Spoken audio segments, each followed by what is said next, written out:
In routine terms, if you like, it's 2008, late 2008, 2009, early 2009 was when I faded from that particular scene. So that's 6 years now. Do you miss it? In places, yeah. I mean, I always enjoyed the broadcast part of the work. But I'd done it for a long time. I'd virtually 25 years doing it, so it's time to move on.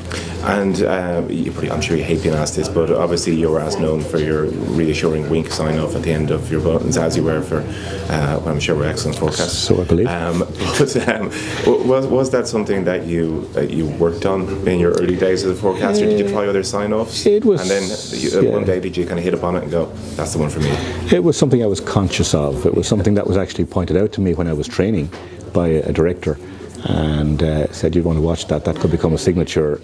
But for me it was a way of establishing a contact with the viewer, because when you're we work from an automated studio, so there's no camera operators, no nothing, and it can be quite a sterile environment, and yet you're talking to people who are sitting at home on their sofas or whatever.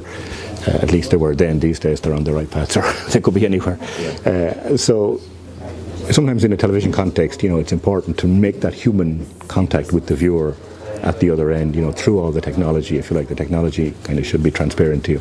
So it was a sort of a human thing of trying to make contact with the person who at the other end, to get beyond that sort of technological barrier, if you want to call it that, represented by the camera on my side and the screen on the other side. Yeah. And finally, and I apologise in advance, and by all means tell us to do a running jump, but in the spirit of Christmas, would you look down the camera and do it one last time? We might, yes. Gerald, thanks very much for coming in. Happy Christmas. Pleasure. It's a pleasure.